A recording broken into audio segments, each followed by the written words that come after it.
I want to congratulate all of you today who have completed a long journey in education. It is an important journey, one of many you have gone through and one of many to come. I am sure it has not always been smooth or easy. When I look back, I know that my life did not go smoothly from birth to childhood to adulthood. It's full of stories, and all are in small pieces as my life has been in pieces.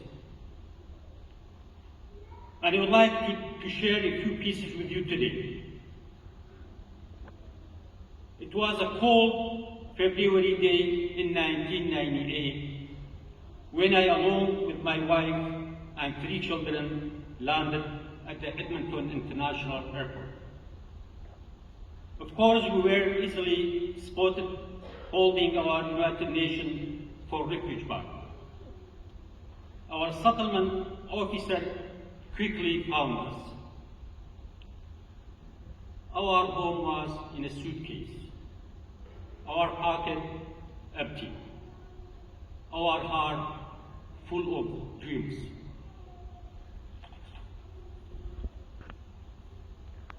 I was born in a village in Kurdistan, Iraq. There was no electricity or running water. There I learned the simplicity of life. Since then, every day the story of my life has revolved around journeys. They are not all exclusively literal, although most of them, however, are accompanied by a journey of mind-seeking, improvement, revelation, consolation, peace, or in my case, surviving. Your journeys will not always be perfect. They will be filled with difficult moments and times when we may not wish to continue. But our ability to take this emotional journey is beautiful. They give us the opportunity to change, to expand, to see new things, and consider new ideas. All my journeys are unique, but all ended in one common factor, that was to adoption, to change. My first journey started at 7 years old when the very first school opened in our village. My father walked me to register me. While walking me, he would say, "Son, I do not want you to go through life like me. This is your journey to learn." To attend school and learn was a huge privilege. It was an opportunity that my father and no one before me had.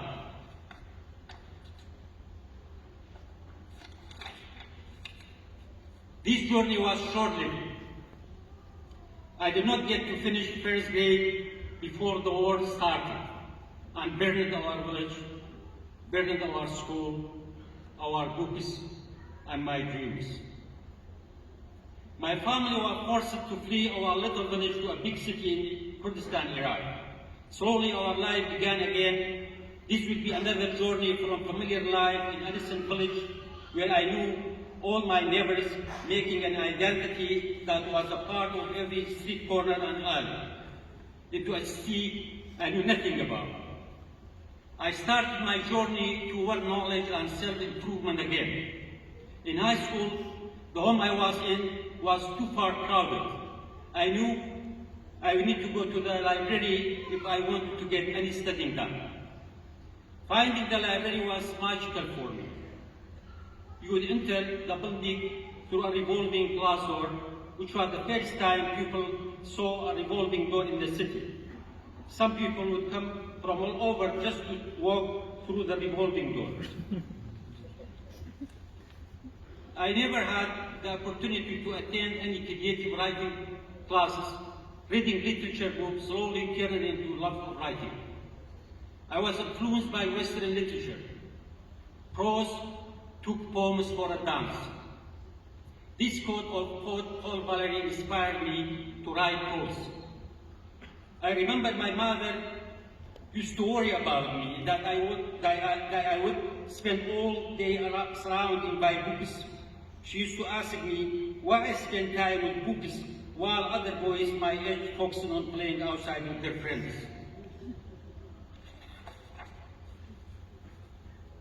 She did not understand that for me when I was writing, I felt most free and escaped from the crowdedness of reality. Sometimes those people close to you can understand you, and that's okay. I wasn't in a dark room or a corner of a library. I was exploring the world. I was free in a true sense of word.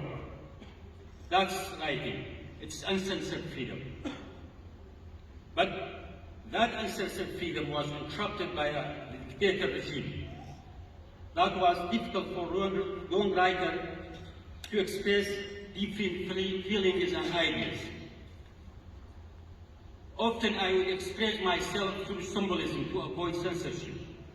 I wrote my first collection of poetry,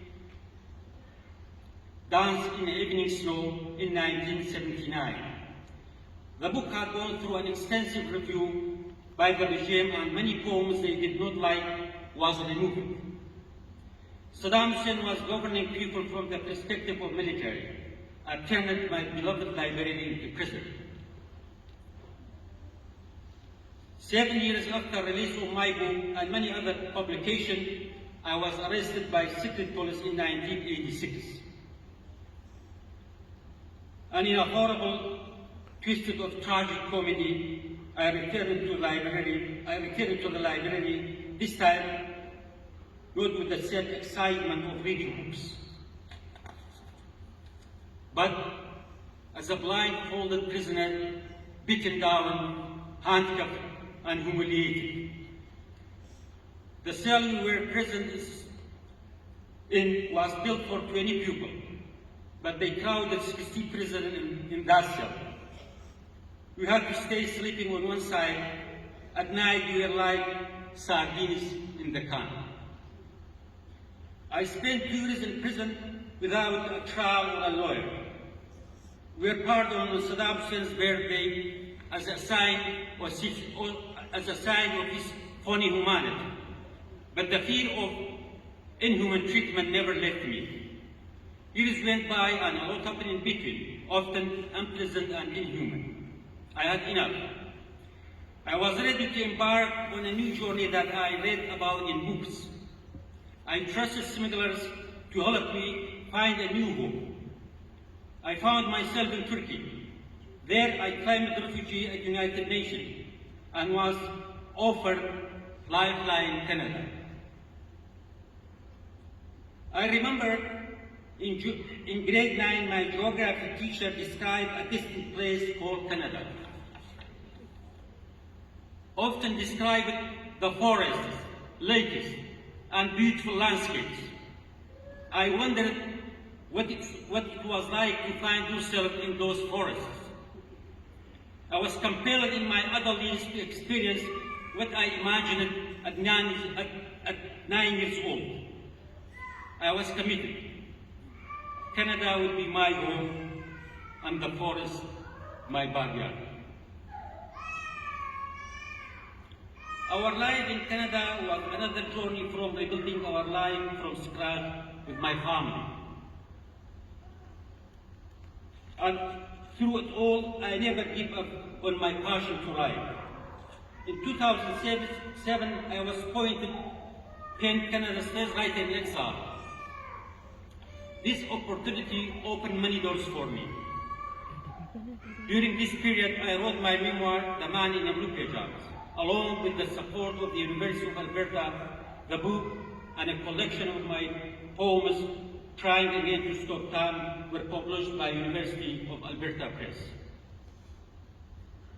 My journey does not end here. Your journey don't end here. They keep going. and we keep learning. And I am grateful today to share this stage with you and receive this honor. I was once persecuted for my writing, and today I am honored. This is the beauty of diversity in Canada. When I reflected on all the pieces of my story, the different journey and life experience I have had, I realized maybe it's not the place you begin that is most important, but where you become the best version of yourself. And for the graduating students, I hope you have found or will continue to seek for a place, the moment, or the journey of your life that makes you the best version of yourself. Thank you.